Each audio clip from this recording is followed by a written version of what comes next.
مجال تعزيز القدرة على التكيف والصمود في وجه الانعكاسات السلبية للتغيرات المناخية. لا بد من تعزيز التعاون والتضامن الدوليين وتعبئة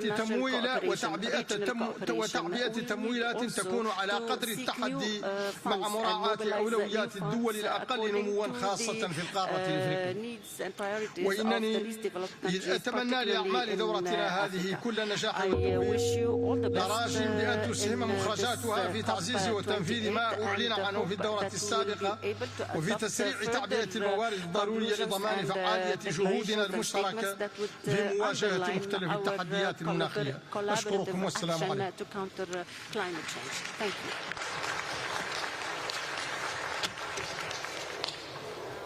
Thank you, Your Excellency. It is my pleasure to welcome His Excellency Mr. Shavkat Mirziyoyev, President of Uzbekistan. Your Excellency, you have the floor.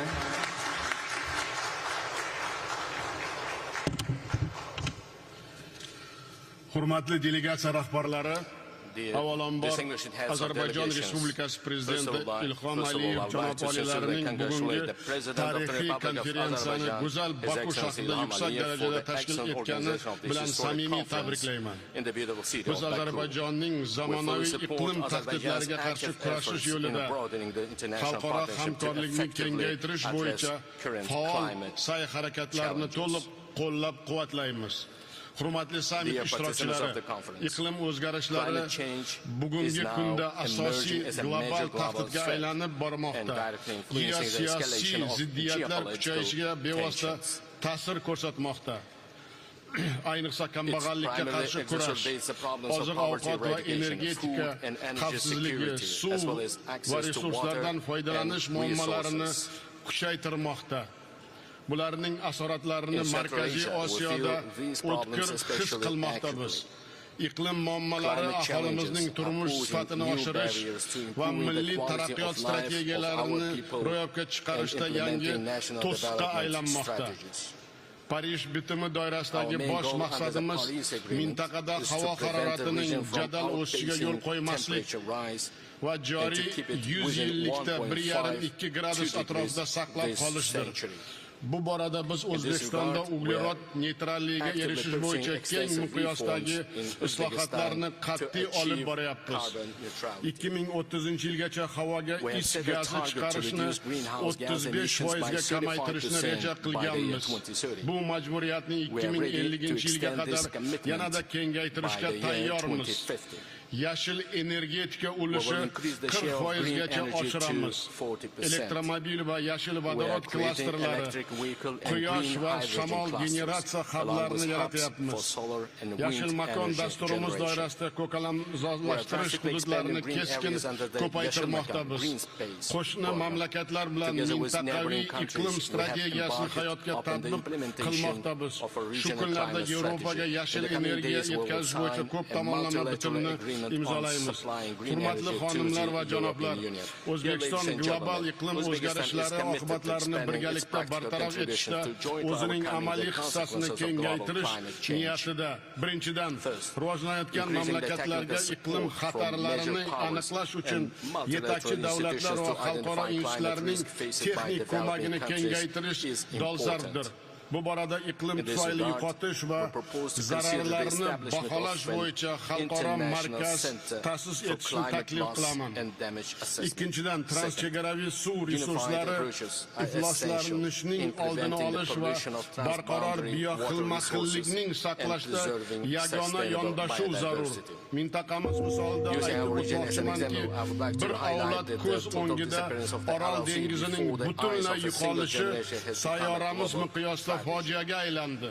Shu o'rinda biz Birlashgan Millatlar Tashkiloti shafeligida daryo ekotizimlarining butunligi va ekologik xavfsizligini ta'minlash bo'yicha majburiyatlar to'g'risida deklaratsiyani ishlab chiqish tarafdorimiz. Uchinchidan, ko'p tomonlama yetakchi tizimlar ishtirokida o'simliklarning iqlim o'zgarishlariga chidamligini oshirish uchun genetik resurslarning mintaqaviy bankini ishga tushirishni reja qilganmiz.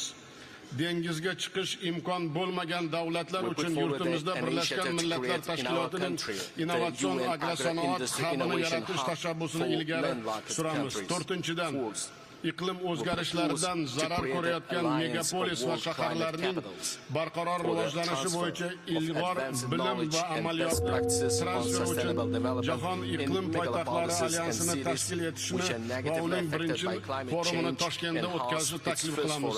5-dan kelgusi yil 15-mayda Xalqaro iqlim kunini Orolbo'yi mintaqasida o'tkaziladigan raqamli yashil tashabbus global yoshlar festivaliga davlatlar vakillarini kutib qolamiz. Hurmatli sammit ishtirokchilari, O'zbekiston umumiy farovonlik va yashil taraqqiyot yo'lida ochiq muloqot va sheriklikka doim tayyor ekanini yana bir bor ta'kidlayman. E'tiboringiz uchun rahmat.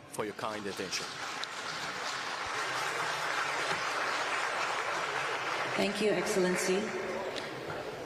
It is my pleasure to welcome His Excellency Mr. Umaro Sissoco Embalo, President of Guinea-Bissau. Your Excellency, you have the floor.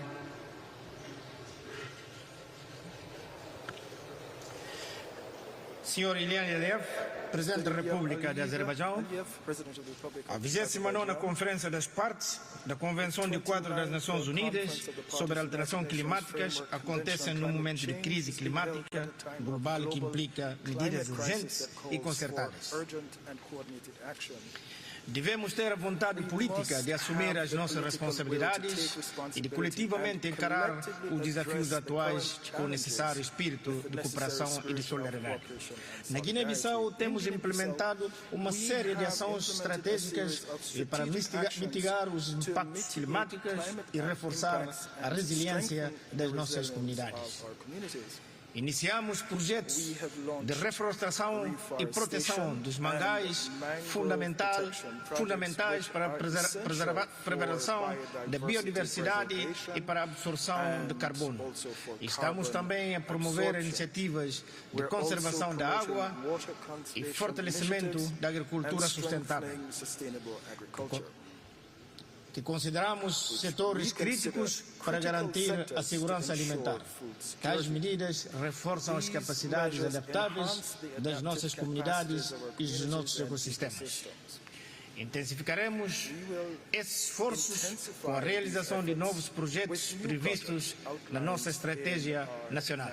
Excelências, minhas senhoras e meus senhores, reafirmamos o papel crucial do multilateralismo na luta contra as alterações climáticas. Precisamos de cooperação para implementar as políticas adequadas e garantir o financiamento climático de que necessitamos. O compromisso dos nossos parceiros e o apoio da comunidade internacional serão essenciais para garantir uma transição energética justa e acessível, respeitando os princípios das responsabilidades comuns, mas diferenciadas. No que respeita aos compromissos desta COP29, a Guiné-Bissau reitera a sua determinação em levar a cabo várias ações, nomeadamente nas seguintes áreas prioritárias. 1. Adaptação e resiliência para o efeito. É necessário um acompanhamento internacional para continuarmos a investir em programas que fortalecerão as resiliências dos nossos ecossistemas e das nossas comunidades, principalmente através de estratégias de conservação da biodiversidade e de mitigação de riscos climáticos. Ponto 2. Perdas e danos em razão das consequências climáticas já sentidas no nosso país. Defendemos e plena perda e danos de Varsóvia e precisamos de recursos financeiros que permitam compensar os prejuízos causados por fenómenos climáticos. Terceiro, financiamento climático. Lembramos a necessidade urgente de um financiamento climático justo e acessível para os países em desenvolvimento. A afetação de recursos adequados para os países vulneráveis, tal como a Guiné-Bissau, é uma uma prioridade, é uma condição necessária para permitir uma maior resiliência e capacidade de adaptação. Estamos empenhados em desenvolver fontes de energia renováveis e reduzir a nossa dependência de combustíveis fósseis, promovendo uma transição energética diretamente às nossas populações. Excelências e distintos delegados, as alterações climáticas não conhecem fronteiras. Precisamos de agir de maneira global e avançarmos com decisões corajosas e medidas propícias. A Guiné-Bissau reafirma o seu compromisso em contribuir para uma resposta coletiva adequada em prol de um futuro resiliente e sustentável. Confiamos que as decisões que serão tomadas aqui em Bakú irão demonstrar a nossa tomada de consciência coletiva dos graves perigos que ameaçam o globo, bem como a nossa determinação comum de adotar compromissos dinâmicos a favor da justiça climática, da solidariedade internacional e do desenvolvimento sustentável. Temos a obrigação de manifestar as nossas vontades de unir as nossas forças, bem como os nossos meios, com vista a permitir a preservação do nosso planeta e a construção de um mundo mais seguro e equitativo. Muito obrigado. Thank you, Your Excellency. It is my pleasure to welcome His Excellency Mr. Andrzej Duda, President of Poland. Your Excellency, you have the floor.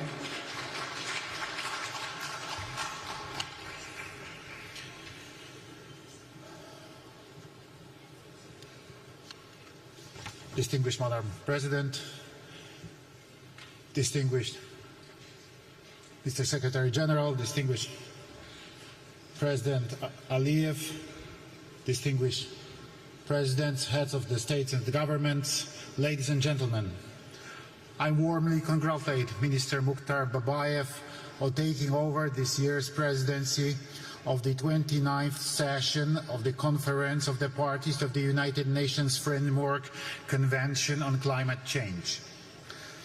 I thank His Excellency President Aliyev and the Republic of Azerbaijan for the organization of the event and for excellent hospitality. This is the last time that I attended the Conference of the Parties as President of the Republic of Poland. I'm pleased to be able to raise once again issues of such immense importance to our future. During my presidency in Poland, I have worked to keep the climate policy agenda high on my country's priority list. I'm glad that I had the pleasure to personally ratify the Paris Agreement in 2016. I also feel great satisfaction with the organization of COP29 in Katowice. It was, in my opinion, a landmark event in many ways. It was exactly in Katowice that we adopted the so-called Katowice Rule Book, a guide to implementing the tenet of the Paris Agreement. It was also there that the idea of the Declaration on Solidarity and Just Transition was born. Today, it constitutes the benchmark for energy and economic transformation across the world. Since then, I have consistently repeated that a just transition cannot take place against societies and to determine of the current living conditions. At the last year's COP28 in Dubai, I stressed that we still pay too little attention to the human dimension, and yet a just transition must be carried out in a sensible way so that it benefits people in the first place. COP24 in Katowice also adopted a ministerial declaration, Forests for Climate, which highlighted the need to use forests in climate policy as natural sinks and reservoirs for greenhouse gases. Poland values this role of the woodland and cares for them because they also provide a home and habitat for many species of plants, animals and fungi living in Poland. Preserving biodiversity is a precondition for the existence of the life on Earth. I touched upon this issue in my speech at the UN preliminary session on biodiversity in 2020. Ladies and gentlemen, at a time of so many climate changes and threats, a key conclusion for us should be to strengthen synergies between the following conventions: the UNFCCC on climate, the UNCBD on biological diversity, and the UNCCD to combat desertification. It is also important to take joint action on mitigation, adaptation, combating soil degradation, and achieving climate neutrality. Let us also remember that our environmental efforts are being undermined by the wars going on in the world. Russian aggression against Ukraine has shown us that armed conflicts also result in serious environmental damage and pollution. Therefore, our actions must be comprehensive, because environmental protection is also conflict prevention. Excellencies, despite challenges, Poland fulfills all its obligations and is consistent in following the path of sustainable development and just transition. A year ago in Dubai, I mentioned Poland's plans and efforts to create a balanced energy mix that will ensure our energy security, along with the development of renewable energy sources. In Poland, the wind power sector continues to grow, and we have a surge in home and large-scale photovoltaic installations.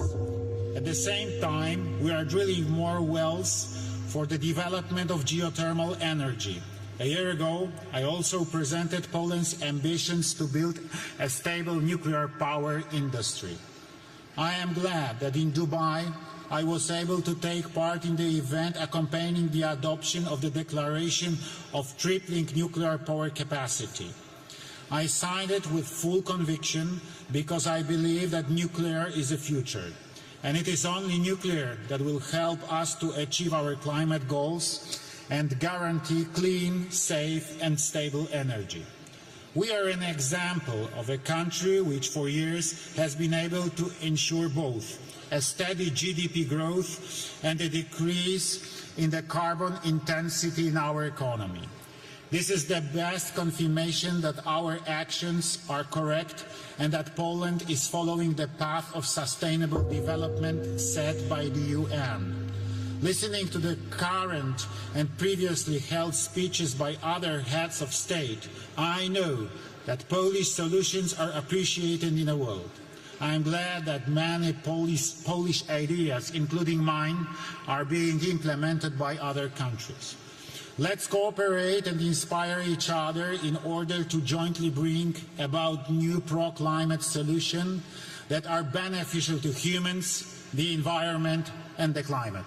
Thank you.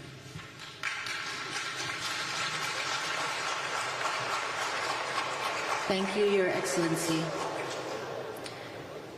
It is my pleasure to welcome His Excellency, Mr. Emomali Rahmon, President of Tajikistan. Your Excellency, you have the floor.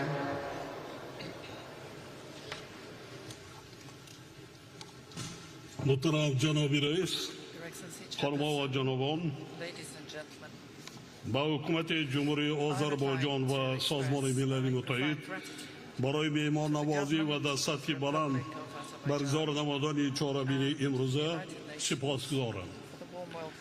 در 5 سال آخر ما پیوسته شاهد شالامه‌های گرمترین در تمام دوره‌های مشاهده ها گشته ایستادیم. طبق گزارش کارشناسان سال 2024 نیز همچون سال گرمترین ثبت شد. وابسته به این ما را ضرور است که تلاش و عملهای خود را جهت حل مشکلات اقلیمی به مراتب زیاد کنیم.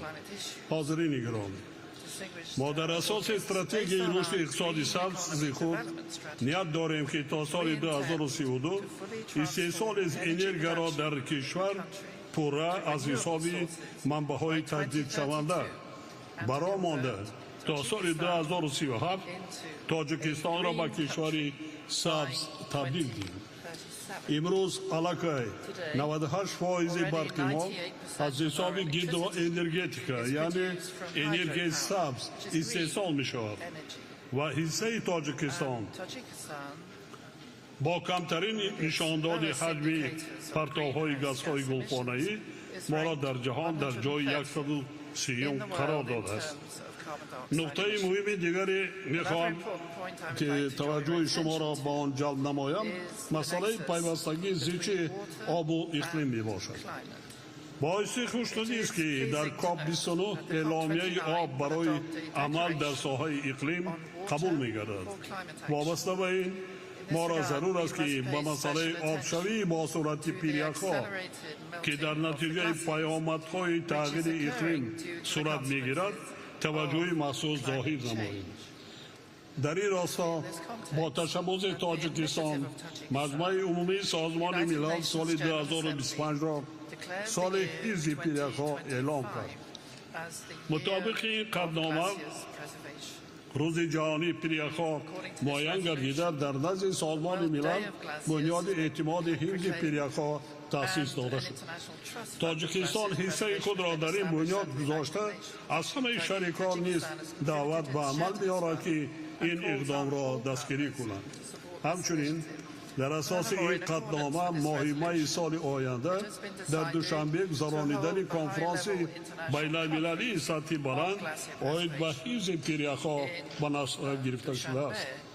در ادامه این موضوع با تشبث تاجیکستان و فرانسه از جانب مجمع عمومی سازمان ملل سالهای 2025 2034 هم 10 ساله عمل برای دستگیری علم‌های یخشناسی اعلام گردید.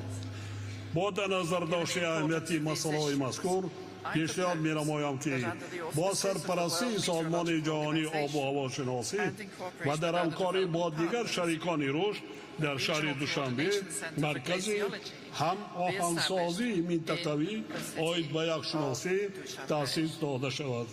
از توجهتان سپاسگزارم.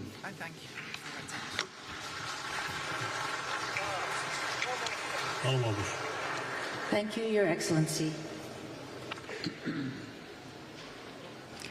It is my pleasure to welcome His Excellency Mr. Abdul Latif Jamal Rashid, President of Iraq.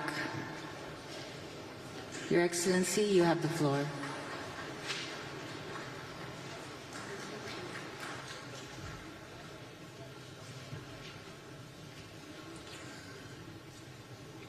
أصحاب السعادة والفخامة والسمو والمعالي السيدات والسادة السلام عليكم ورحمة الله وبركاته. نحن هنا للمشاركة في مؤتمر الأطراف 29 لاتفاقية المناخ التي تشمل موضوعا خطيرا ومهما يمسنا جميعا، وهذا نتقدم بخالص الشكر إلى جمهورية أذربيجان لاستضافتها لنا وعلى حفاوة الاستقبال وكرم الضيافة. بعد مضي أكثر من عام على قصف المستمر وأمام هذا العدد المتراكم من الضحايا المدنيين من النساء والأطفال، أدعو المجتمع الدولي كما دعونا مرارا إلى تحمل مسؤولياته في فرض وقف إطلاق النار وتقديم المعونة الإنسانية العاجلة للضحايا واعتراف بحق الشعب الفلسطيني في تقرير مصيره وإقامة دولته. نأمل أن نثمر مناقشات هذا المؤتمر عن مقررات تتناسب مع التحديات العالمية المتزايدة الناجمة عن تغيير المناخ والتي شاهدناها آثارها في الفيضانات التي اجتاحت منطقة كثيفة السكان في إسبانيا ومناطق أخرى في العالم، تسببت مع الأسف الشديد في سقوط ضحايا. نقدم لأهاليهم خالص تعازينا ومؤاساتنا. إن هذه التحديات تؤثر بشكل كبير على دول العالم وبالأخص الدول النامية، وتهدد أمنها المائي والغذائي والصحي والمجتمعي. إن تأثيرات التغيير المناخي باتت ملموسة في العراق، حيث نعاني من موجات حرارية قاسية وعواصف ترابية متصاعدة وتراجع كميات الأمطار، مما أدى إلى انحسار المسطحات المائية والمساحات الخضراء وزيادة الجفاف والتصحر وتدهور الأراضي الطبيعية والتنوع البيولوجي. بل إن هذه التغييرات المناخية أدت إلى نزوح مجتمعات تراثية تقليدية تاريخيا مثل سكان الأهوار جنوب العراق المدرجة على لائحة التراث العالمي، والتي تواجه تقاليدهم خطر الاندثار. كل ذلك بالرغم من أن مشاركة العراق التاريخية في انبعاثات الغازات دفيئة عالميا كسائر الدول النامية ضئيلة جدا. لذا يجب أن تكون العدالة المناخية في صميم مداولاتنا، وهي حق إنساني، ونحن مطالبون بذلك ليس فقط لشعوبنا الآن بل وللأجيال التي يأتون بعد، والتي يتوقف مستقبلها على قرارات التي نأخذها اليوم. إننا نتطلع إلى أن تؤدي هذه المفاوضات إلى خطوات ملموسة وآليات واضحة ومؤثرة، مثلا تفعيل صندوق الخسائر والأضرار الذي قرر تأسيسه في مؤتمر الأطراف 28 العام الماضي. ومن المبادئ التي نؤيد عليها مبدأ العدالة والإنصاف والمسؤوليات المشتركة تجاه التغيير المناخي. إن العراق باعتباره بلدا يعتمد اقتصاده بشكل كبير على وقود الأحفوري يتأثر من التغيير المناخي من جانب، ومن الإجراءات المتواجهة من جانب آخر. لذا ندعو الدول المنطقة التي ستتأثر مثلنا بتغيير المناخ وكذلك بالجهود المبذولة لمواجهة إلى تشكيل مجموعة تفاوضية ضمن هذه العملية للتنسيق فيما بينهما وللعمل سوية حتى يتجاوز تأثير مساهماتنا الجماعية مجموع مساهمات الفردية. وبناء على نفس المبدأ نوجه نداءنا إلى الاقتصاديات الكبرى في العالم لتعزيز التزاماتها تجاه العمل المناخي، وفي حال قررت أي من الاقتصاديات الانسحاب من هذه العملية فإننا ندعو الجهات الفاعلة داخل تلك الدول سواء الكيانات السياسية المحلية أم القطاع الخاص إلى الاستمرار في التزامها، فالعالم لا يمكن أن يمضي قدما دون جهود الجميع من أجل تحقيق المستقبل. سيداتي والسادة، إن العراق يعمل على تنفيذ التزاماتها ضمن اتفاقية المناخ وما يليها من الوثائق الدولية، وعلى تخفيف مساهمته في الانبعاثات الغازية الدفيئة واكتساب مرونة للتكييف مع آثار التغييرات المناخية والتحول التأكيدي نحو الطاقة المتجددة. لقد عملت الحكومة العراقية على إحداث مجموعة من الوثائق والاستراتيجيات الوطنية للمساهمة في الوفاء بالتزامات العراق الطوعية تجاه اتفاق باريس. كما أكملنا أعداد وثيقة تقديم الاحتياجات التكنولوجية ووثيقة تخفيف الملائمة وطنيا التي تهدف إلى تحديد احتياجات العراق من التكنولوجيات المناخية في قطاعات ذات الأولية. كما إننا على وشك الانتهاء من إعداد خطة الاستثمار المناخي التي تهدف إلى تمهيد مسارات عملية للقطاعين العام والخاص للوفاء بالالتزامات العراق المناخية من خلال جذب استثمارات محلية وأجنبية وتعبئة الموارد المالية لمواجهة تحديات التغيير المناخي والسير نحو مستقبل أكثر استدامة. لقد اتخذ العراق خطوات جادية لحد من انبعاثات غاز الميثان، حيث كان أول من انضم إلى العالم عهد العالمي بشأن ميثاق من بين أعضاء الأوبك. يشارك العراق في أعمال تحالف المناخ والهواء النظيف والمرصد الدولي لانبعاثات الميثان، ونعمل على تحقيق هدف تصفير الحرق الغاز المصاحب بحلول عام 2028. ختاما أود أن أذكر المجتمع الدولي بأهمية دوره في تعزيز الأمن والاستقرار الإقليمي في منطقة الشرق الأوسط. والعمل على تجنب المنطقة من التوترات والصراعات الدولية التي عانينا من تبعاتها الاقتصادية والاجتماعية لسنوات طويلة. شكرا لكم والسلام عليكم ورحمة الله وبركاته. Thank you very much.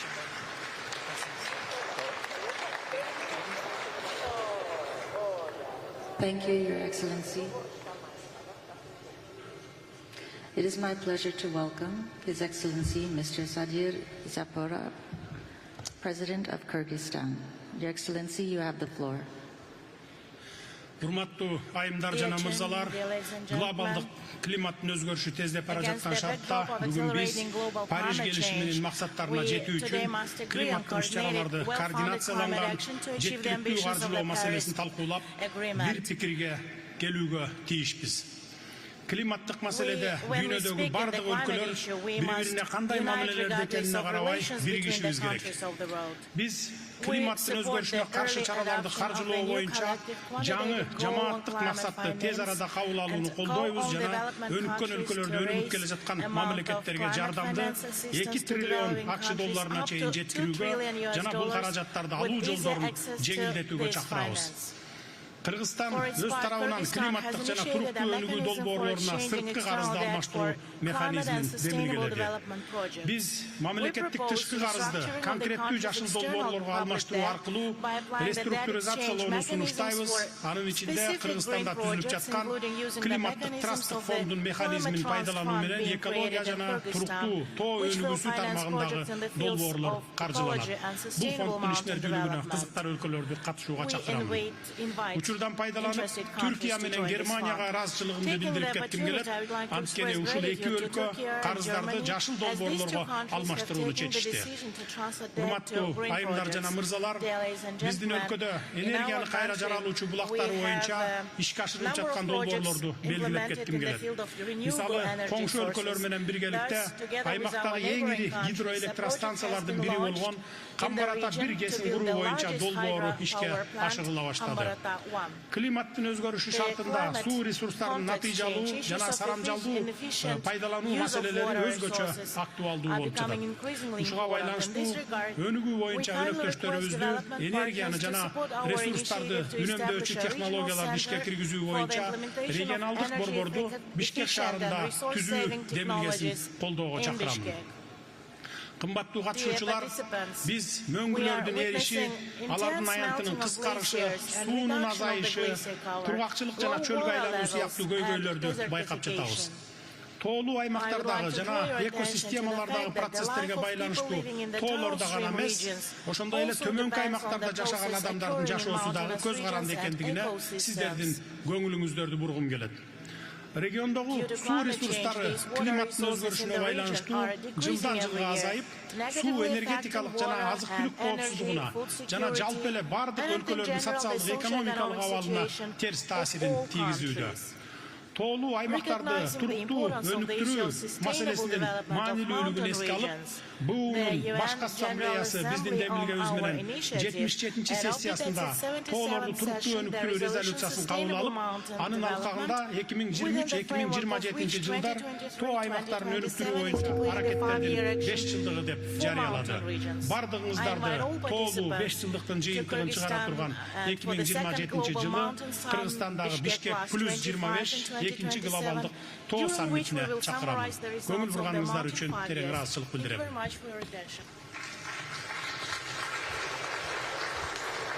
Thank you, Your Excellency. It is my pleasure to welcome His Excellency Mr. Denis Sassou Nguesso, President of Congo. Your Excellency, you have the floor.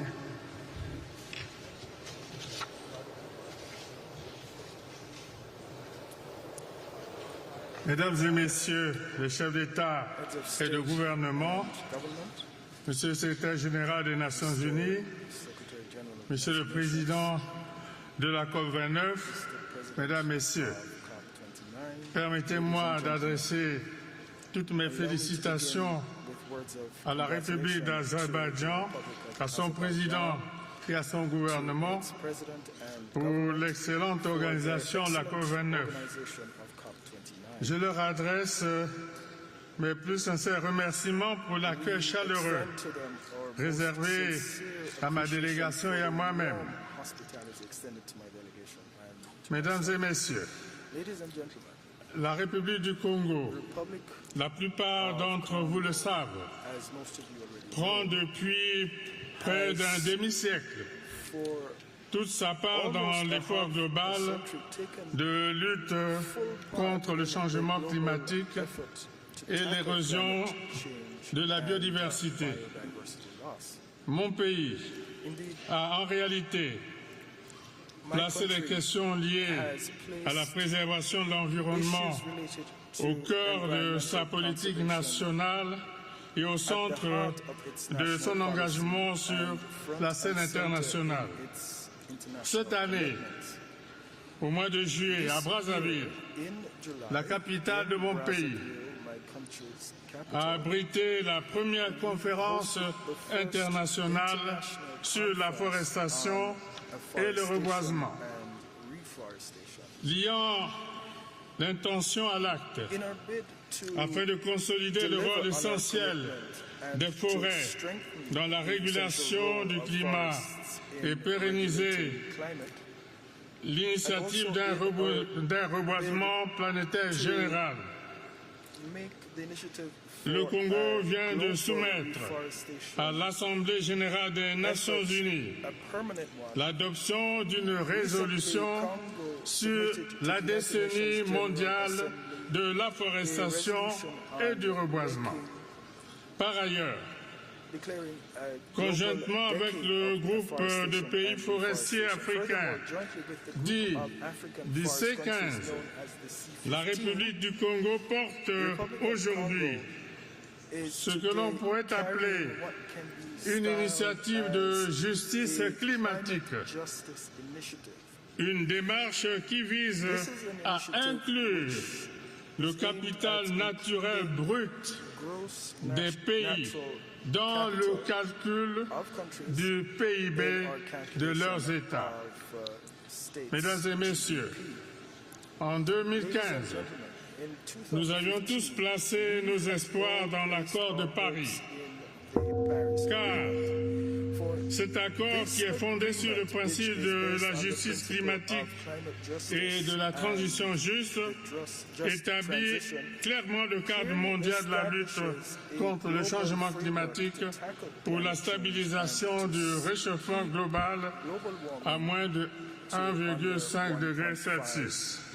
Nous constatons avec regret que les financements mobilisés depuis 2015 ne sont pas à la hauteur de nos attentes et ne correspondent nullement à nos engagements. Nous nous préoccupons particulièrement du financement climatique, à propos duquel force est de constater que l'engagement des 100 milliards de dollars en 2009 pour la période 2010 et 2020 n'a été atteint qu'en 2022. Le nouvel objectif collectif quantifié pour le financement climatique devra s'appuyer sur des données scientifiques qui tiennent compte de l'impact et des besoins des pays en développement pour y faire face. On sait que ces besoins s'élèvent désormais à plus de 1 000 milliards de dollars. Notre souhait le plus ardent est que le montant de ce nouvel objectif soit fixé et défini dans une perspective de justice climatique et de transition juste. Cet objectif doit permettre à nos pays de réduire le fardeau de la dette plutôt que de l'aggraver. Enfin, ce nouvel objectif doit couvrir l'atténuation et l'adaptation de manière équilibrée. Pour ce faire, Des efforts substantiels devraient également être fournis pour que les pertes et dommages soient pris en compte, car il nous faut disposer de moyens substantiels pour faire face aux événements extrêmes et pour parer à toute autre éventualité. C'est ici le lieu de saluer ce pas encourageant qu'est l'adoption ici, à Bakú, du point 4 de l'article 6 de l'accord de Paris. Nous pensons objectivement que cet outil de l'accord de Paris, qui permet le transfert de crédits carbone entre pays à faible émission de gaz à effet de serre et pays émetteurs, ouvrira la voie à une coopération interétatique, internationale et structurante en faveur du développement durable, de la résilience et de la diversification économique dans les pays en développement. Mesdames et messieurs, la transition écologique que nous appelons tous de nos vœux ne pourra pas s'opérer sans que ne soient mis en œuvre des mécanismes financiers innovants, des mécanismes devant nous ouvrir de nouvelles perspectives de développement axées sur la résilience, sur la durabilité, sur la neutralité carbone. Ce challenge est le nôtre ici et maintenant. Je vous remercie.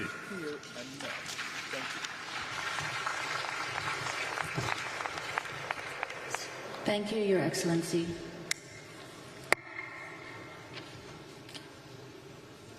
It is my pleasure to welcome His Excellency Mr. Alexander Lukashenko, President of Belarus. Your Excellency, you have the floor.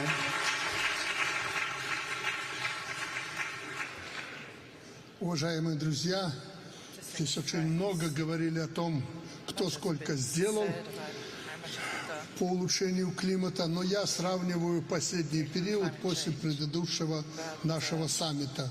Стало только хуже. Война на Ближнем Востоке, война в Украине, война в Южном Йемене. Всего более 50 конфликтов в мире, которые жестоко влияют на климат, на нашей планете. Так что стало лучше? Кто стал платить за выбросы? Достаточно сказать, что сегодня, которые так озаботились прежде улучшением климата, отсутствуют на этой конференции. Более того, саботируют. То ли еще будет после президентских выборов в Соединенных Штатах Америки. Встает вопрос, так какова же эффективность нашей деятельности на подобных саммитах? Когда-то президент Франции чуть ли не великим себя считал за Парижское соглашение. И где этот президент сегодня? Неужели это не актуально? Вот наша эффективность нашей работы. Так что рапортовать пока не о чем. Единственное, хотел бы поздравить своего коллегу с прекрасной организацией этого сложного саммита. Но те, кто сегодня думают, что принесет отсутствие на этом саммите, не принесет. Шторм в Соединенных Штатах Америки, недавно в Валенсии погибли люди. Это говорит о том, как мы улучшаем наш климат. Я это откровенно говорю, потому что мою страну упрекнуть в этом плане не за что. Мы жестко выполняем все обязательства, которые взяли на себя. Но поскольку из-за вот такого махрового бюрократизма секретариата ООН за 3 минуты практически сказать невозможно что-то, я ограничусь буквально несколькими предложениями. Первое. Климат изменился, это данность, поэтому первостепенная задача перенастроить национальные экономики, прежде всего сельское хозяйство с учетом изменившихся условий, адаптировать его к новым условиям. Беларусь активно этой темой занимается и готова делиться опытом. Второе. Необходимо помочь развивающимся странам получить равный доступ к зеленым технологиям без ущерба для их национальных интересов. Сделать так, чтобы они в результате этой помощи не попали в кабалу. Нужно отменить все, что мешает международной торговле технологиями, обмену инновациями и наилучшими практиками. Третье.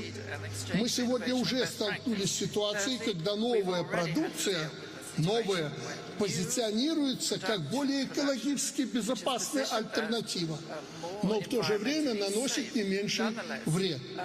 Объективно нужны новые подходы к комплексной оценке потенциального воздействия инноваций на окружающую среду на протяжении всего жизненного цикла данной продукции. Эти и другие направления требуют консолидации международных усилий не на словах, а на деле. Поэтому пора от слов перейти к делу. И тот, кто должен платить, а не отсиживаться у себя в кабинетах. Благодарю вас за внимание.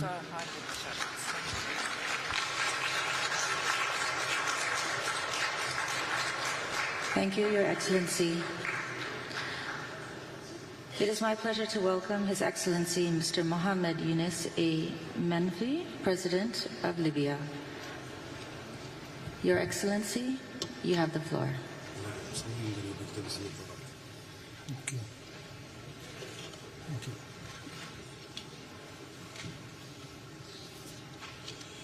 بسم الله الرحمن الرحيم. السيدة الرئيسة، السيدات والسادة، نتوجه بالشكر إلى فخامة الرئيس إلهام علييف وإلى حكومة وشعب أذربيجان على هذه الاستضافة الكريمة. لقد أصبحنا ندرك ليس من خلال التنبؤات بل من خلال المعايشة لشدة وتكرار وتوسع انتشار الكوارث الطبيعية أن تغير المناخ له آثار مدمرة على كوكب الأرض. في ظل ذلك لازلنا نرى أن هناك من يشعل الحروب ويوسع مداها ليضاعف الأضرار والخسائر على الأرض والبشر بدل الانشغال الجماعي في مقاومة أخطار التغير المناخي. وهنا نشيد بنداء الهدنة كوب 29 للحد من الانبعاثات من الأنشطة العسكرية، وندعو الرئاسة إلى تكرار إصدار مثل هذا النداء في أكثر من موعد ومناسبة لتعزيز فرص السلام العالمي. السيدات والسادة، أذكركم بالكارثة البيئية التي تعرض لها جزء غال من بلادي قبل 14 شهرا في مدينة درنا ومناطق الجبل الأخضر، وبما حصل ويحصل من كوارث مشابهة في مناطق أخرى من العالم. لنصل إلى حقيقة أننا لن نستطيع منفردين التعاطي مع هذه المخاطر المباغتة لأعلى أسس مشروط إلا على أسس مشروطة بتوفير التمويل الميسر والموجه وفق ظروف كل دولة وتقديم الدعم المعرفي ونقل التقنية وبناء القدرات الوطنية وتوسيع المشاركة المجتمعية للقطاع الخاص ومنظمات المجتمع المدني والتركيز على تحسين مستويات المعيشة وتعزيز الوصول إلى الطاقة النظيفة والأمن الغذائي والمائي لجعل البلاد أكثر مرونة بمواجهة تأثيرات تغير المناخ. نؤكد الحاجة إلى مراجعة وسائل التنفيذ التي التزمت بها الدول المتقدمة الأطراف في اتفاقية الأمم المتحدة الإطارية في شأن تغيير المناخ مثل التمويل وتطوير التكنولوجيا. ولقد أعلنت المؤسسة الوطنية للنفط في بلادنا عن مبادرة تفكر بالغد في قمة كوب 28 بإطلاق حملة للتوسع في الغطاء النباتي في مختلف مناطق ليبيا، وذلك لتقليل الانبعاثات الكربونية، كما نسعى في مستهدف لتخفيف والتكثيف مع التغير المناخي للوصول إلى ما يقارب صفر حرق غاز عام 2030 وإلى تنظيف البحيرات التي تحتوي على تسريبات نفطية وتأسيس مصرف للرصيد الكربوني. وبما أن السؤال الرئيسي في هذه الدورة هو التمويل، فإننا هدفنا انسجاما مع الموقف الأفريقي هو سد الفجوة الهائلة في تمويل، وذلك بالتحرك لحشد التمويل من مصادر متنوعة من خلال إصلاح الهيكل المالي العالمي متمثلا في المؤسسات المالية الدولية، البنك الدولي وصندوق النقد الدولي، واستبدال الإقراض التمويلي بالشراكة في مشروعات التخفيف والتكيف وتحويل تلك المشروعات إلى فرص استثمارية. نجدد استعدادنا للمشاركة الفاعلة في المبادرات العالمية وتبادل الخبرات والتعليم من أفضل الممارسات في البلدان الأخرى، ومصممون على الانخراط في الجهود العالمية للتخفيف من انبعاثات الغاز الدفينة والتكيف مع التغيرات المناخية ولتعزيز حماية التنوع البيئي. وشكرا لكم.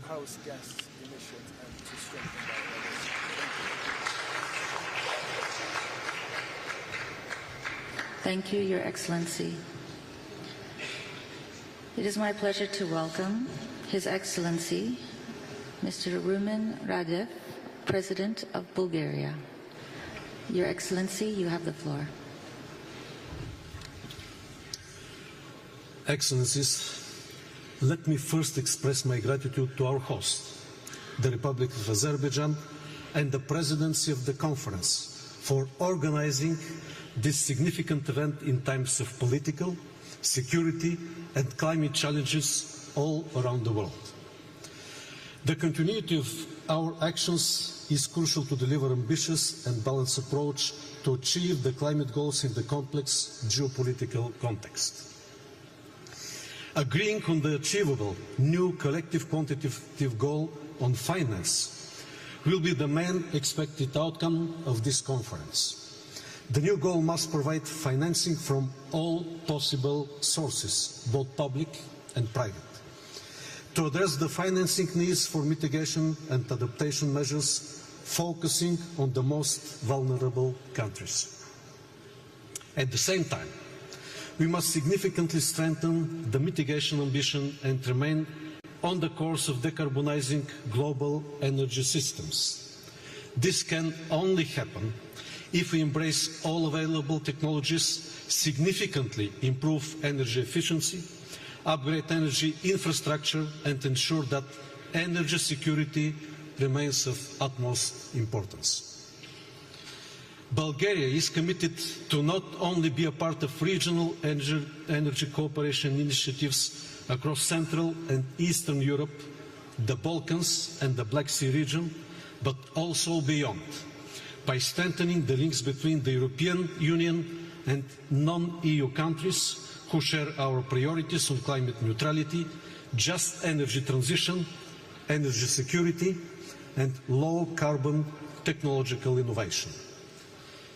As no region is spared from deadly and costly climate-related disasters, all parties should undertake greater efforts to integrate climate change adaptation and resilience into all policies and strategies. We call for continuing support for climate science and education. Bulgaria proudly hosted the IPCC session this summer. Science holds the key not just to reducing our carbon footprint, but also to improving human lives in an age of climbing instability. Finally, let me conclude by reiterating Bulgaria's commitment to climate policy goals. We stand with all countries willing to strengthen climate diplomacy and regional cooperation, as only together we can achieve a better and resilient future for us and for the future generations. Thank you.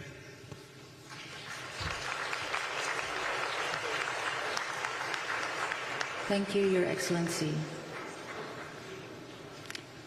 It is my pleasure to welcome His Excellency, Mr. Mohamed Muizu, President of Maldives. Your Excellency, you have the floor.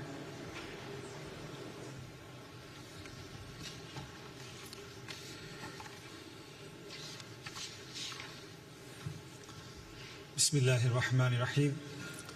Excellencies, ladies and gentlemen, I extend our gratitude to the government and people of Azerbaijan for the exceptional hospitality and leadership. We pledge our full support to ensure the success of this COP. We also congratulate the UAE for its successful COP28 presidency. Vulnerable, this is how the Maldives is often portrayed. But we are a nation of extraordinary fortitude. We speak not from desperation, but from a belief in the power of collective action. Our story is not of fragility. It is a testament to resilience, leadership, and international cooperation. Since hosting the first Small States Conference 35 years ago, we have called for stronger climate action. Our call has not changed. Our course has not strayed. Because for us, the environment and the ocean are more than resources. They are our cultural identity. Their protection remains our sacred duty. At COP28, I shared my vision for a climate-resilient Maldives. Despite formidable challenges, we are now seeing the dawn of hope.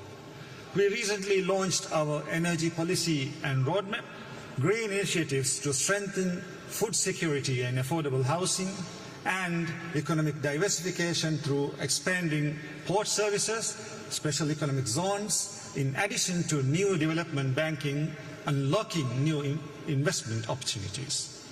We will soon unveil our 20-year vision, the blueprint for a sustainable, climate-resilient, developed nation by 2040. Mr. President, it is the lack of finance that inhibits our ambitions, which is why this COP, the finance COP, we need to deliver. The new climate finance goal must reflect the true scale of the climate crisis. The need is in trillions, not billions. It must consider the special circumstances of small island developing states. It must include adaptation, mitigation, and loss and damage, and increase contributions to it. As we approach the next round of nationally determined contributions, developed nations must increase their ambition to close the emissions and finance gap and align with the 1.5-degree goal. Mr. President, as we look around the globe, we see funds flowing freely to wage war, but scrutinized when it's for climate adaptation. We need to reprioritize, revise the international financial system. We must choose the path that changes lives, not the climate. My delegation here is determined that the finance goal should be scored right here in Azerbaijan. Mr. President, 28 COPs later, emissions still rise, finance falls still short, and our hopes fades. Let us prove this time it will be different. I thank you.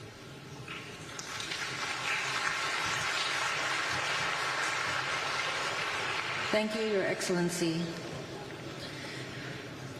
It is my pleasure to welcome His Excellency, Mr. Faure Essozimna Nyasingbe, President of Togo. Your Excellency, you have the floor. Excellences, Mesdames et Messieurs les chefs d'État et de gouvernement, Mesdames et Messieurs les chefs de délégation, distingués délégués, Mesdames et Messieurs, nous sommes ici pour rappeler une vérité simple. Les promesses climatiques non tenues ne suffisent plus. Chaque année, l'urgence s'accentue. Chaque année, l'inaction nous rapproche des points de non-retour. Il est temps que nos actions reflètent l'ampleur de l'urgence. Pour nous amener dans cette direction, Je voudrais faire deux observations. La première, c'est qu'il faut une véritable justice climatique, c'est-à-dire une responsabilité partagée mais différenciée entre les pays. L'Afrique paie le prix fort de la crise climatique. Nous contribuons peu aux émissions globales, mais nous en subissons néanmoins les impacts les plus sévères. Ce sont nos écosystèmes, notre sécurité alimentaire et nos économies qui sont en première ligne de cette crise. Notre besoin de justice climatique ne peut plus être ignoré. En tant que dirigeants, notre responsabilité à chacun est d'aller au-delà des promesses et d'agir concrètement. Le Togo est prêt à faire sa part. Nous avons fait de la durabilité un pilier de notre développement avec des programmes de reforestation, de protection côtière contre l'érosion et une transition énergétique axée sur les énergies renouvelables. Mais nous n'allons pas seuls inverser la tendance mondiale. C'est la justice climatique qui doit être la boussole de toutes nos discussions ici. Elle demande à ce que des fonds de soutien conséquents soient déployés pour protéger nos populations et notre biodiversité. Elle exige aussi que les grands émetteurs reconnaissent enfin explicitement ce principe de justice climatique dans les accords internationaux. Mon second point, c'est qu'il faut des solutions sur mesure aux défis climatiques africains. Il y a des spécificités africaines à la crise climatique. En plus du fardeau disproportionné, les profils de risque climatique de nos pays sont souvent différents de ceux observés ailleurs. Il faut aussi reconnaître que l'adaptation climatique présente des défis uniques pour des économies en développement et des sociétés largement rurales. Ces défis spécifiques appellent des réponses spécifiques. Il nous faut des solutions adaptées aux réalités africaines, mais aussi des mécanismes adaptés pour atteindre ces solutions. Nous ne pouvons pas nous contenter de discussions génériques ni de solutions standardisées. Cela signifie financer la régénération écologique de nos littoraux et développer des infrastructures rurales résilientes. Cela implique aussi des modes de financement flexibles et accessibles dédiés aux pays vulnérables. Enfin, il faut veiller à ce que ces investissements se fassent de manière cohérente avec nos autres besoins et engagements. J'en appelle donc à une solidarité climatique authentique où les engagements financiers sont tenus et renforcés. Nos solutions pour le climat doivent être pensées comme des investissements dans notre avenir collectif, pas comme des aides temporaires. Je vous remercie.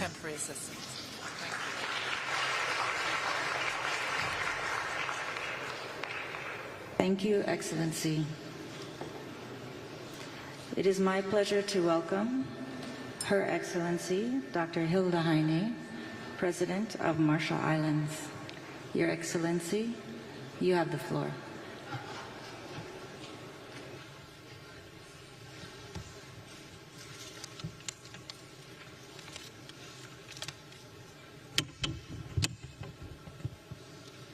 His Excellency Ilhan Aliyev, President of Azerbaijan, His Excellency Antonio Guterres, UN Secretary General, COP29 President Mukhtar Babayev, distinguished heads of states and governments, heads of delegations, ladies and gentlemen. Yahweh, on behalf of the Republic of the Marshall Islands, it is an honor to once again participate in this critical summit. The Marshallese people are navigators. We are the descendants of those that found tiny strings of islands, atolls that just glance above the waves of the wide Pacific Ocean and made them our homes. Our forebears mapped the tides with sticks, coconut fronds, and shells. So it is in our blood to know when a tide is turning. And on climate, the tide is turning today. It is no longer a question of whether the energy transition will occur, but how. Will it be fair and inclusive? Will it be fast enough? Will those that defy our agreements to transition away from fossil fuels and go home to pump more oil, extract more gas, and mine more coal be held to account. Time will judge those that fail to make the transition. Some may fail because of denial and delusions, the misplaced idea that their country somehow will be immune, the fallacy that their short-term interests are worth the destruction on their doorstep, and that they will escape without blame. Other risks falling behind because they lack the resources to make the transition happen. In the Marshall Islands, we have a vision for a future with clean energy and the resilience to withstand climate impacts. But to make that vision a reality, we need much more money, and we need it much faster. Our National Adaptation Plan sets out a pathway for our entire nation to become resilient in the face of the climate crisis. As one of the most vulnerable places on the planet, every aspect of our lives will change, from infrastructure to education to healthcare to our economy and culture. To protect our right to live in our homelands and exercise our right to self-determination. We cannot do this by cobbling together project-based funding, waiting for support that takes years to arrive. By improving access, coordinating processes, and reducing choke points, donors can put decisions in our hands where they belong. We've shown that with cooperation, we deliver. In collaboration with Germany and South Korea, a new innovative low-carbon cargo ship, the Surinam, has joined our domestic fleet that will have 80% lower CO2 emissions than comparable ships. The Republic of the Marshall Islands will soon submit a new enhanced NDC. Let me be clear. We have only received half of the finance we need to deliver our last NDC. But we will develop and submit a new one because we know that this system only works when everyone continues to strive and plays their part. But those parts are not all equal. Our contribution to global emission is tiny. Major emitters, members of the G20, if we can do it, so can you. You can and must submit 1.5-degree aligned NTCs that set absolute economy-wide reduction targets and that cover all greenhouse gases and categories. The urgency of these commitments and the urgency to act on them before 2030 is paramount. The repercussions of low ambition and inaction will only get worse. We will be watching for 1.5 greenwashing. You can and must spell out to the rest of the world whose safety relies on your action, how you will deliver, and the energy goals set in Dubai last year. President and Excellencies, the winds are shifting too on climate finance. With the explosive increase in the cost of the climate crisis, it is obvious to everyone that the system isn't working. We can no longer afford to be unrealistic and unresponsive about the cost of the crisis, which we all know are in the trillions of dollars per year. Anyone who is here to fight over who pays for a small share of those needs rather than engage in a collective effort to find the trillions is no friend to islands like mine. Nor can we afford empty promises. Those that have benefited from extractions have an obligation to provide the climate finance that is desperately and urgently needed. We need a new collective quantified goal that sets us on a path to adapt and protect our communities, drive down our emissions, and respond to the ever-increasing loss and damage. That starts with making it crystal clear what climate finance is not. It is not market rate loans, and it's definitely not finance that funds fossil fuel production.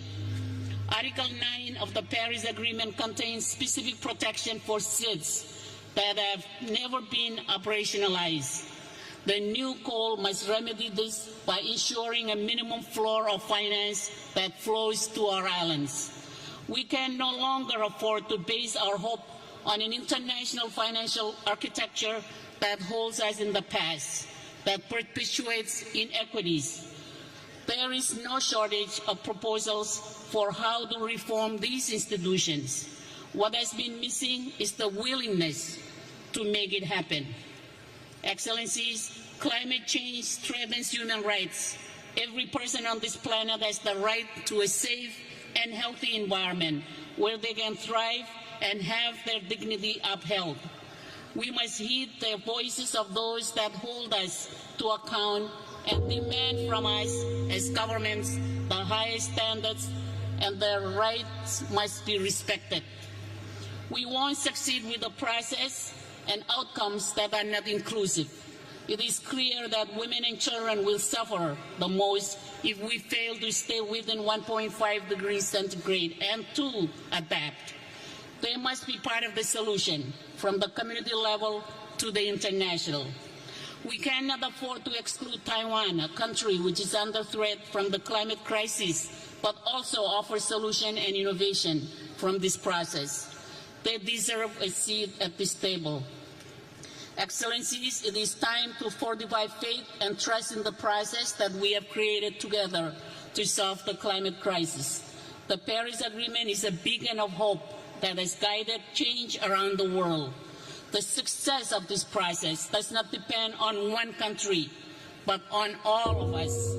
We are here because we share a common commitment to solving the greatest challenge of our time.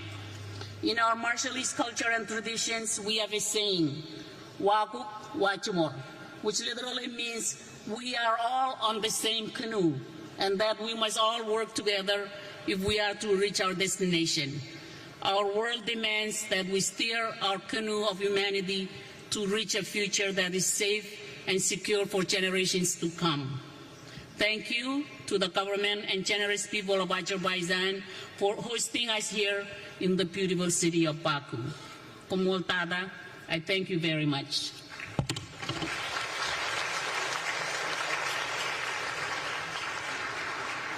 Thank you, Your Excellency. It is my pleasure to welcome His Excellency Mr. Nikos Christodoulidis, President of Cyprus. Your Excellency, you have the floor. Excellencies, at the outset, I would like to extend my gratitude to the government of Azerbaijan for hosting COP29. Today, the goals and attention is focused on our deliberations here in Baku, as the outcomes of this conference are critical to our shared commitment to securing a sustainable future for our planet. Dear friends, I address you today with feelings of honor, but also of great concern. We stand at a critical juncture as the impacts of climate change are intensifying with alarming speed. In the Mediterranean region, we are witnessing a rise in extreme weather events, raging wildfires, severe and prolonged droughts, extreme heats, sea level rise and catastrophic, deadly flooding, as we very recently saw happening in Spain. Speaking also from my own country experience, these extreme weather events are impacting our ecosystem, our economies, including agriculture and tourism, our communities and the quality of life of our people. They act as a stark warning and also are highlighting the urgent need for decisive, coordinated action.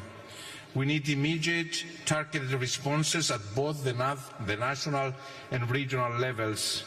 My country has taken proactive steps by implementing a national adaptation strategy since 2017. We are currently updating this strategy in order to strengthen our capacity to manage complex and interlinked climate risk. Despite our small carbon footprint, Cyprus is committed to contributing to global emissions reduction. Within the European Union framework, we submitted an enhanced nationally determined contribution in 2020, pledging to reduce greenhouse gas emissions by at least 55% by 2020 compared to the 1990 levels, and the European Union as a whole remains resolute in its legally binding commitment to achieve net zero emissions by 2050. At regional level, my country recently relaunched the Eastern Mediterranean and Middle East Climate Change Initiative, aiming to develop synergies to mitigate the impact of climate change with focus on cross-border projects. Dear friends, it is crystal clear that government action alone is not enough. We also need to engage our societies, our citizens, our businesses in this collective mission and fundamentally rethink the relationship between our economies and nature. Green investments, the transformation of the energy and industrial sectors, and the eventual decarbonization across sectors can be the answer to more competitive and healthier markets. Excellencies, as I already stressed, only by acting collectively with urgency and ambition we can avert the most severe consequences of climate change. With this in mind, we need to successfully conclude COP29 with a determined and forward-looking outcome, crystallizing pathways and opportunities for climate resilient and sustainable development. Before closing, dear friends, I would like to acknowledge the importance of youth. Young voices have been instrumental in pushing for an ambitious climate agenda. Let's hear their voices and let's heed their call. If we ignore these voices, our children and grandchildren will inherit a climate and natural dystopia. Let us resolutely walk together the path of climate neutrality. Only together we can build resilient, sustainable and green societies for the generations that will inherit our planet. Thank you very much.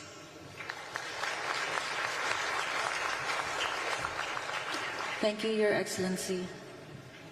It is my pleasure to welcome His Excellency Mr. Peter Pellegrini, President of Slovakia. Your Excellency, you have the floor.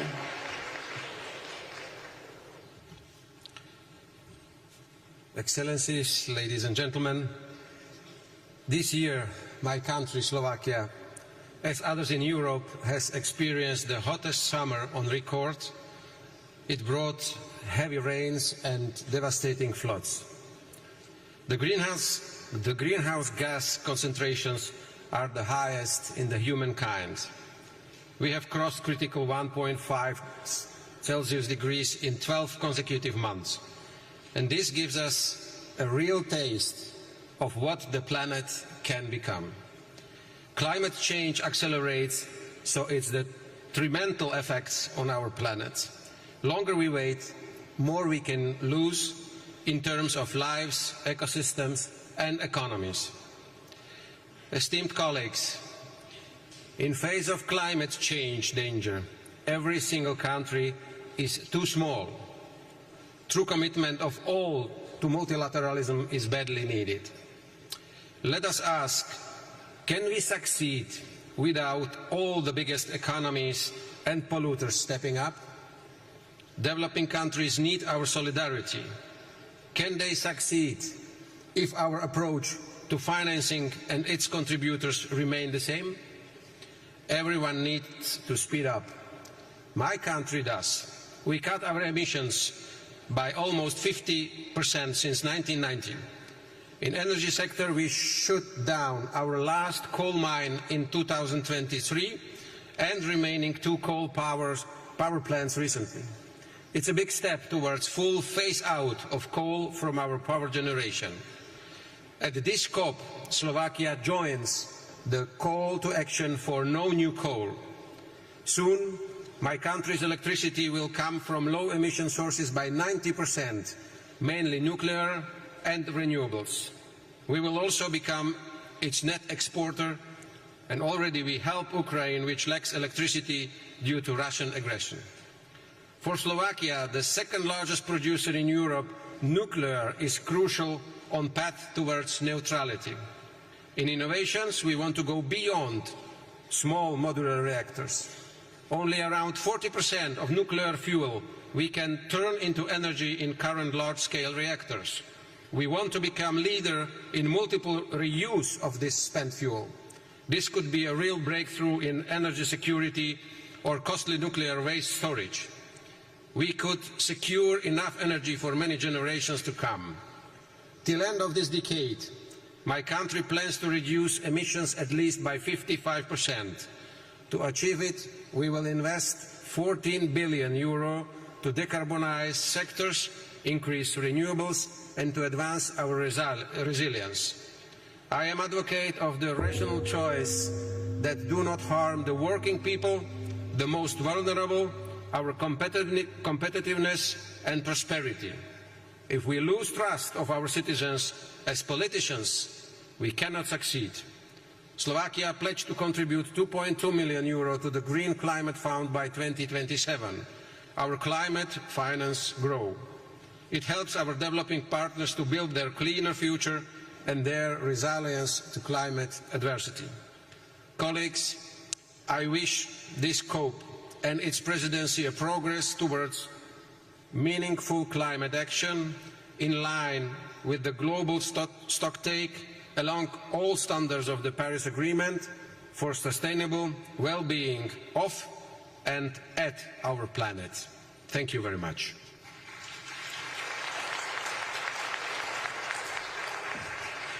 Thank you, Your Excellency. It is my pleasure to welcome His Excellency, Mr. Charles Michel, President of the European Council, speaking on behalf of the European Union. Your Excellency, you have the floor.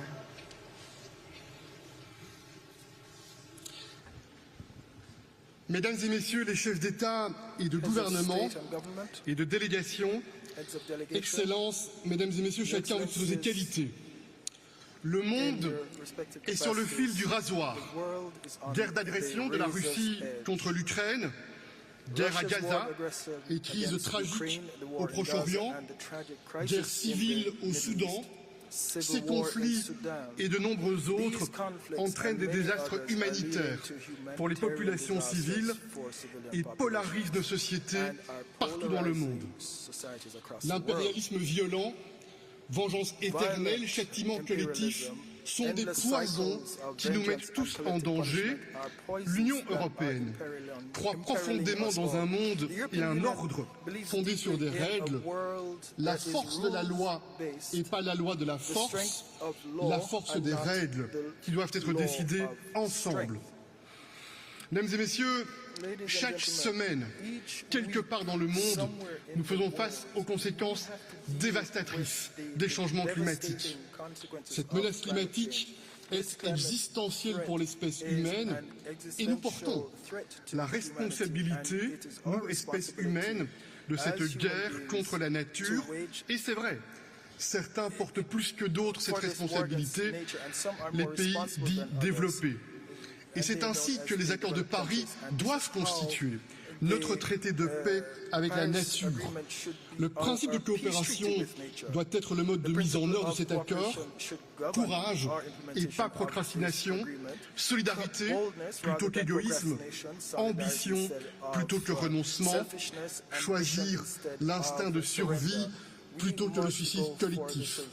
Vous pouvez compter sur l'Union européenne. Nous sommes au rendez-vous du financement. 31 milliards de dollars dans le cadre de la promesse des 100 milliards. C'est plus que la part équitable de l'Union européenne et nous encourageons tous nos collègues à suivre cet exemple, y compris nos collègues du G7 et des économies émergentes. Nous insistons sur la nécessité d'inclure une base plus large et nous pensons qu'il faut élargir le nombre des contributeurs en tant que condition préalable pour réaliser un nouvel objectif ambitieux. Nous soutenons une approche à plusieurs niveaux. Nous croyons dans la tarification carbone comme étant un puissant levier et nous croyons également que le commerce international et que les banques de développement doivent être mobilisées pour rencontrer cet accord. L'euro est la monnaie du climat. L'euro est la monnaie du financement pour les obligations vertes et plus d'un tiers d'entre elles qui sont émises en euros. Nous sommes déterminés à soutenir les pays en développement. Nous le faisons avec les partenariats pour une transition énergétique équitable. Afrique du Sud, Indonésie et d'autres pays sont des pays que nous supportons.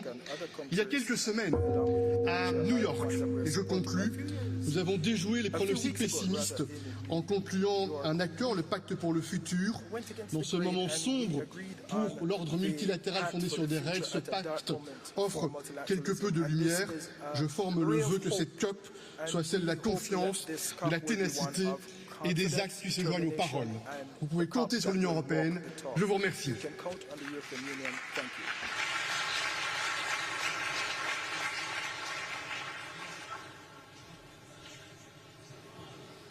It is my pleasure to welcome Her Excellency Ms. Gordana Sliunasta Daskova, President of North Macedonia. Your Excellency, you have the floor.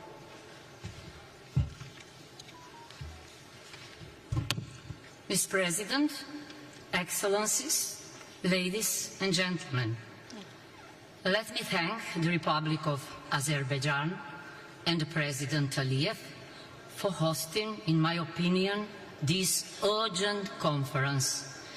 We have gathered at COP29 in the midst of a war. The good news is, some would say, that the aggressor is already suffering heavy losses and will most probably lose the war. The bad news is that the aggressor is humankind itself, with its unsustainable production systems and consumer habits. Unless we hold global warming below 1.5 degrees by 2050, instead of sustainability and growth, we will have to think about habitability and survival. In this war against nature, it is the innocent, the children, the vulnerable populations and small developing nations who often suffer most.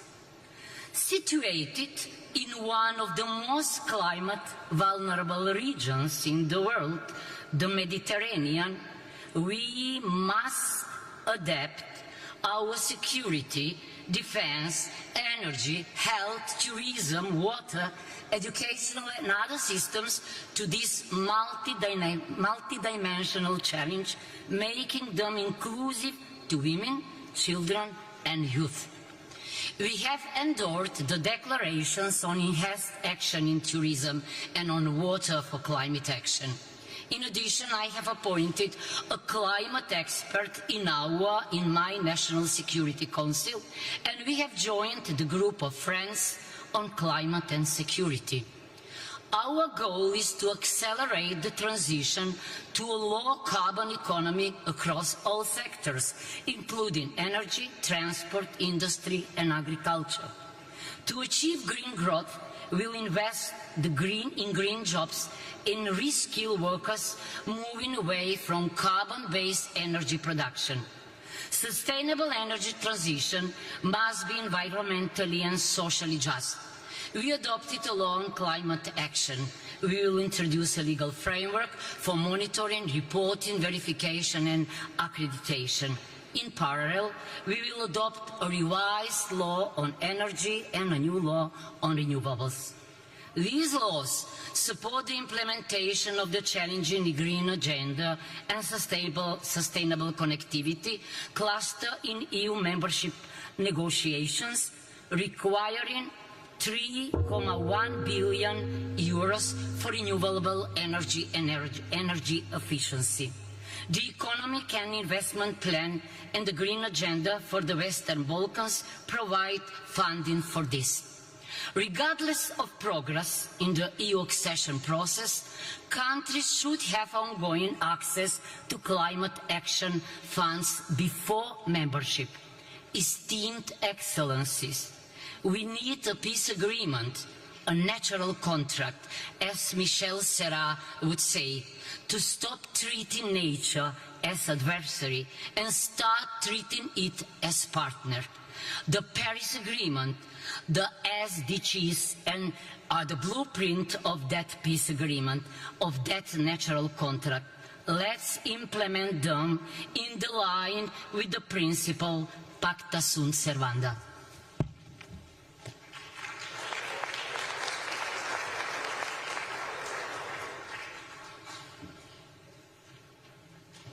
Thank you, Your Excellency. It is my pleasure to welcome His Excellency, Mr. Alexander Stubb, President of Finland. Your Excellency, you have the floor. Thank you, Madam Chair, ladies and gentlemen, Excellencies and colleagues. In the age of multipolarity, we probably need multilateralism more than ever. And I guess climate change is a litmus test for multilateralism. And the reason for that is quite simple. If we fail this test, efforts to address any kind of global challenges, say sustainable development, technology or demography, will all be in vain. And of course, if we fail to limit the increase of global temperature, future generations will be left with a world which has more pandemics, more hunger and more conflict. Now, at the same time, we must of course ensure that climate action is aligned with the broader development agenda. And I don't say the following thing just because I have a daughter of 23 years old, but I do want to emphasize the importance of women and youth in the fight against climate change. And in many ways the choice is actually quite binary. It's black and white. You can have either multipolar and transactional disorder or multilateral cooperative order. Without changing the current power balance, I'm afraid the former will prevail over the latter. Now, the growing influence of formats such as G20, where representation better reflects the global realities, is of course welcome. But taking on more power in global decision-making should also mean taking more responsibility. Countries which seek to upgrade their global influence to reflect modern realities cannot demand that global responsibilities are forever based on circumstances in the early 1990s. So therefore, the largest emitters and the largest economies will determine the direction of the whole planet. Reflecting on these developments, I would like to underline 3 points where I think COP29 is pivotal. First, we all have to take more responsibility for reducing emissions. Last year in Dubai, we took the crucial step by agreeing on the transition away from fossil fuels. Now we need to turn our promises into practice as we prepare our new nationally determined contributions ahead of COP30 in Belém. It's crucial that especially the G20 members show leadership by setting the most ambitious targets possible in line with the 1.5 degrees limit. Second, we all have to take more responsibility for climate finance. The new collective quantified goal needs to be both ambitious and achievable. It has to reflect the current global economy and sources of emission, not the situation more than 30 years ago. I'm pleased to announce that Finland will be providing additional funding to the Systematic Observations Finance Facility to help strengthen adaptation and build resilience, especially in the least developed countries and small island developing stage. And let me conclude by saying that we actually need 3 things simultaneously.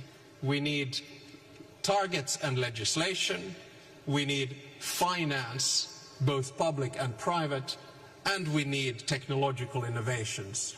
And the bottom line is that we need all 3 of them together. We cannot regulate ourselves out of this crisis, we cannot pay ourselves out of this crisis, but we can innovate ourselves from this crisis. Here in Baku, I'm really looking forward to explore all of these things achieved together.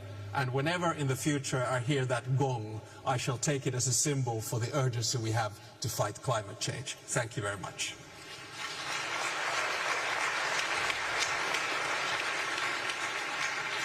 Thank you, Your Excellency. It is my pleasure to welcome His Excellency Jakov Milatovic, President of Montenegro. Your Excellency, you have the floor. Thank you, Chair. Your Excellencies, It is a profound honor to participate on behalf of Montenegro in this distinguished gathering. COP29 is taking place at a crucial time. The data from the UN agencies are showing that 2024 is on track to be the hottest year on record. The negative consequences of the climate change are increasingly impacting communities worldwide, with Montenegro being no exception, thus underscoring the urgent need for climate action.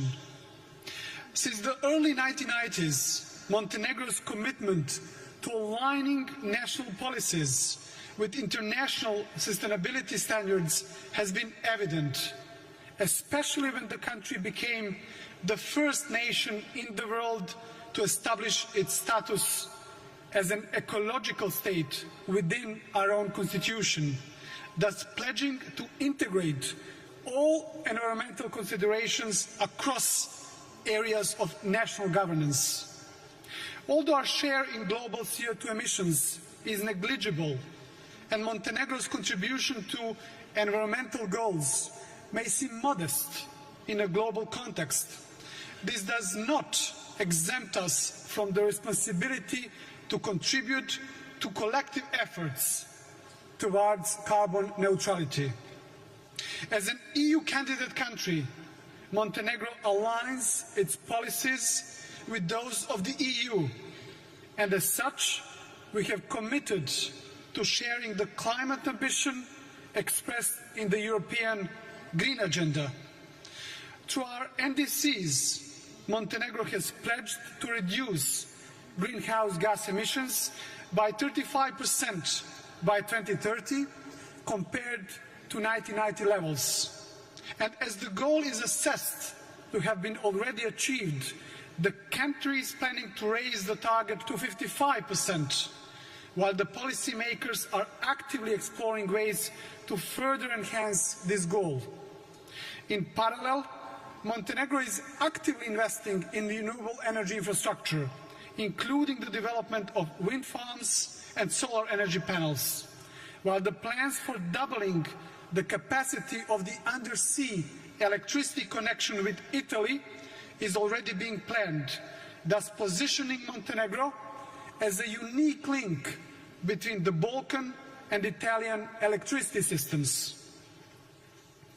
The country is accelerating the implementation of energy efficiency initiatives, especially within public institutions, and these efforts are being supported by major international organizations. Montenegro has also emerged as a regional leader in innovative financing mechanisms for sustainable development.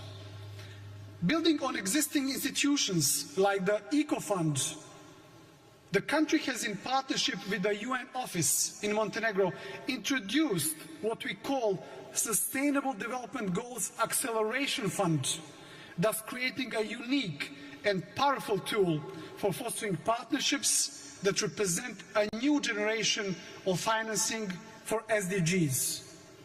Ladies and gentlemen, to conclude, on the path to carbon neutrality, we must remain committed to just transition. Dear colleagues, time is the most precious resource at our disposal, and every day counts as crucial in our collective pursuit of a climate-resilient economy. Collaboration is essential in this endeavor, so I urge us all to leave this event with a renewed sense of urgency and commitment. Thank you very much.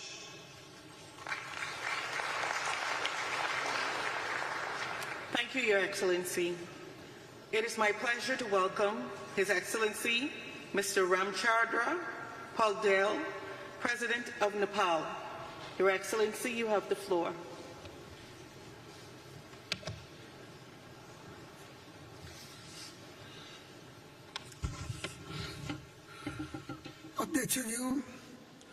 Mr. President, Excellencies, distinguished delegates, ladies and gentlemen.